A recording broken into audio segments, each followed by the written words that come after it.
Olá, amigos e amigas. Antes de mais nada, não se esqueçam de comprar os livros do canal, o livro didático Filosofia ao Alcance de Todos e o romance épico de aviação, O Céu da Itália, que vão aparecer aqui na tela com os seus links. Fazendo isso, estarão ajudando o canal. Amigos e amigas, democracia brasileira está morta. Assim como o famoso anúncio do personagem Zaratustra, essa sentença não é um lamento, é uma constatação filosófica.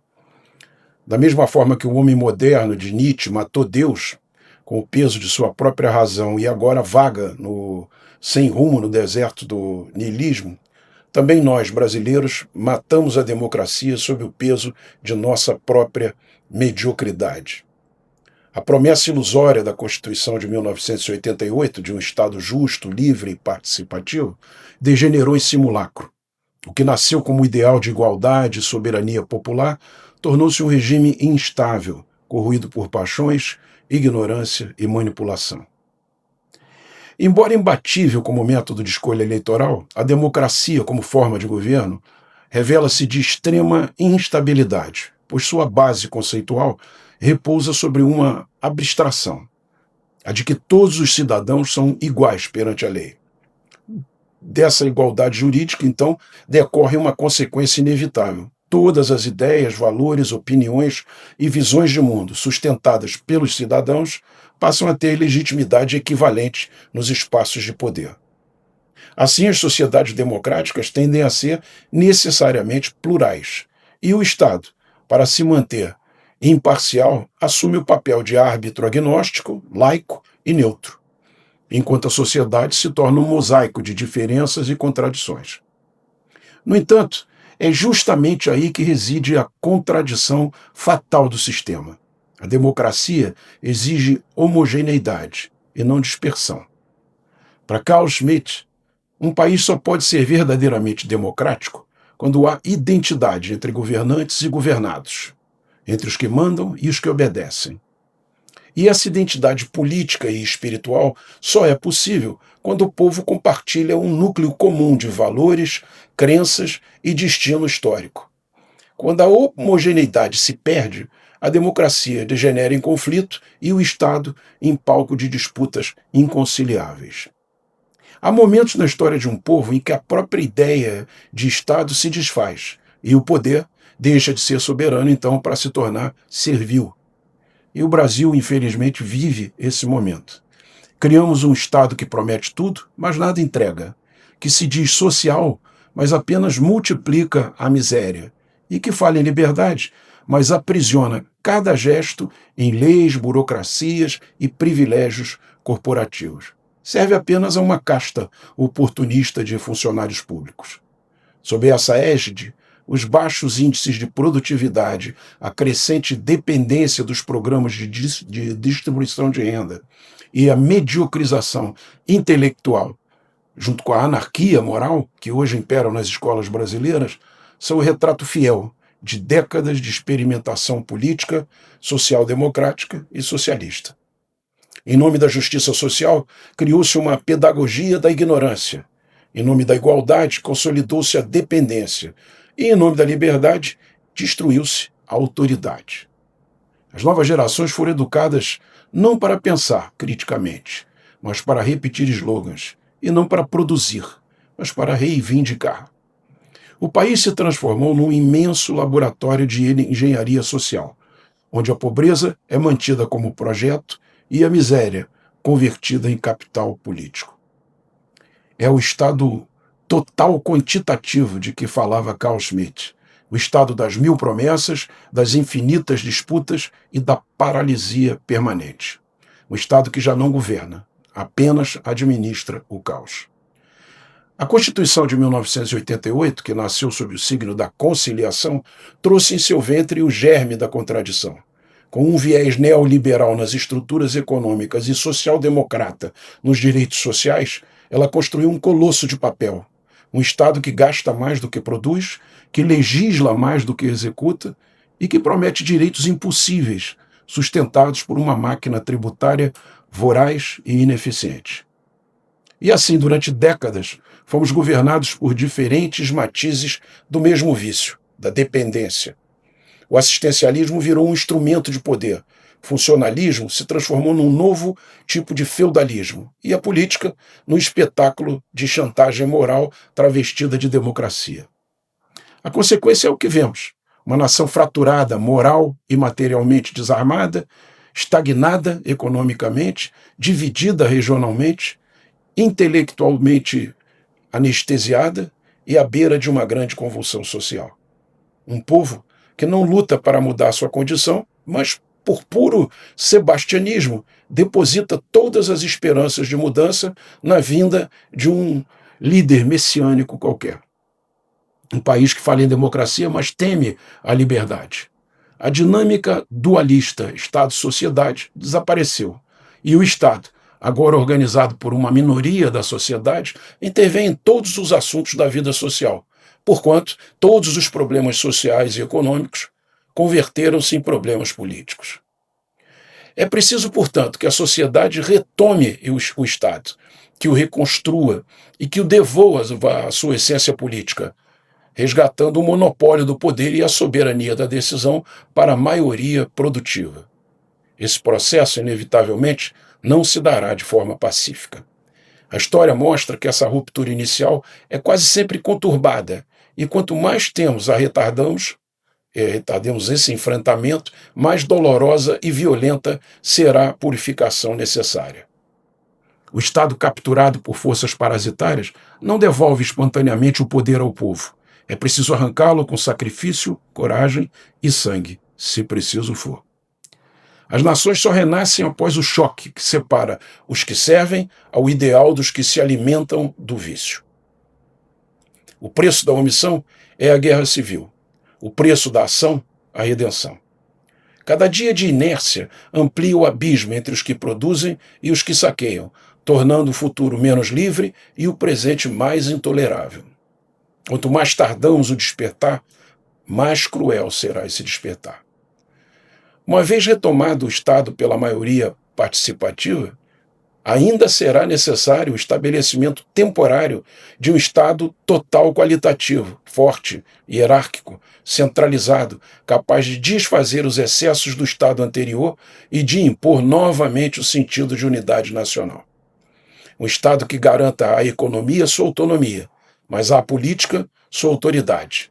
Um Estado que restabeleça a fronteira clara entre o público e o privado, entre o cidadão e o inimigo interno, e entre a verdade e o simulacro.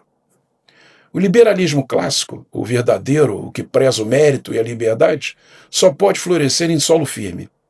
E solo firme não nasce do caos democrático, mas da ordem. A ordem precede a liberdade, assim como um alicerce precede uma casa.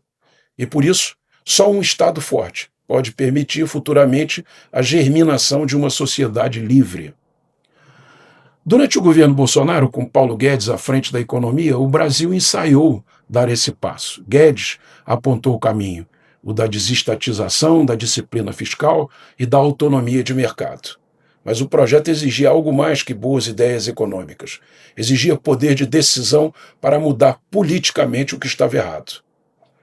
Talvez devido à sua formação política no Congresso, onde a temática é menos o confronto e mais a negociação, Jair Bolsonaro renunciou à prerrogativa soberana de assumir com mão firme as rédeas do Estado, pois isso certamente implicaria numa mudança rigorosa de hábitos.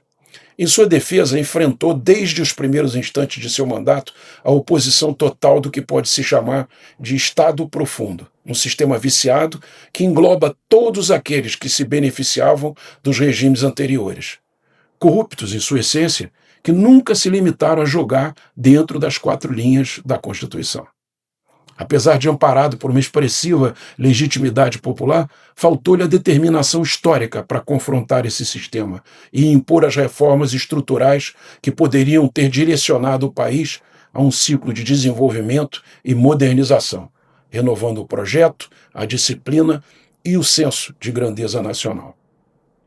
Desde as antigas democracias romanas, reconheceu-se que estados centralizadores podem ser necessários, temporariamente, pois, em situações de emergência, torna-se premente a concentração da autoridade para desmontar as inviabilidades do estado de bem-estar social e separar a política da economia, para destravar o desenvolvimento. Isso é o que vemos agora no segundo mandato de Donald Trump nos Estados Unidos da América. Bolsonaro e sua equipe técnica e idealista não perceberam que não há como um Estado total quantitativo passar a um Estado liberal sem um estágio intermediário num Estado total qualitativo.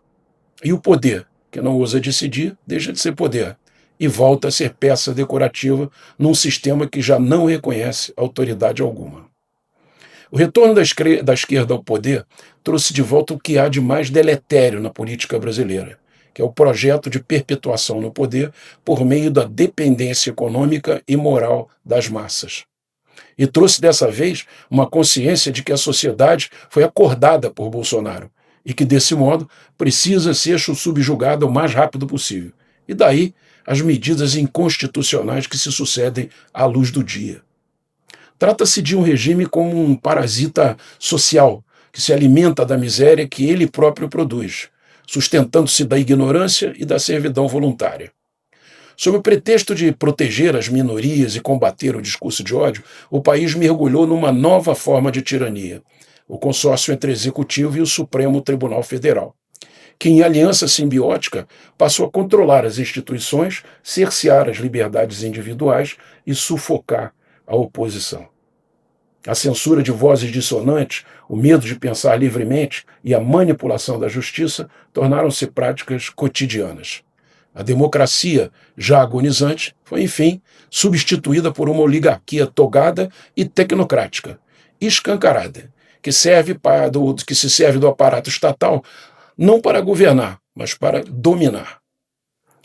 Hoje o Brasil precisa de coragem, de um projeto de nação que una força e lucidez e de um novo Estado temporário que seja, por um tempo, forte o bastante para dissolver o veneno do socialismo, para homogeneizar a sociedade em torno dos valores nacionais, para restituir à política sua dignidade e para estimular a geração de riqueza.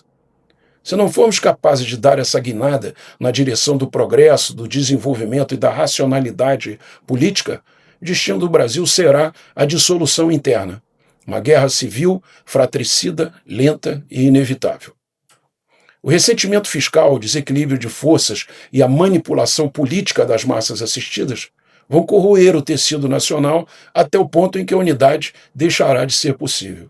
Os estados produtivos, então, cansados de sustentar o peso morto de um aparato estatal que premia a inércia e pune o mérito, acabarão por romper o pacto federativo. Nenhuma nação sobrevive indefinidamente quando transforma a improdutividade em regra e demoniza o trabalho. Se o Estado continuar a patrocinar a dependência em vez da dignidade, o colapso deixará de ser hipótese para se tornar um desfecho cruento.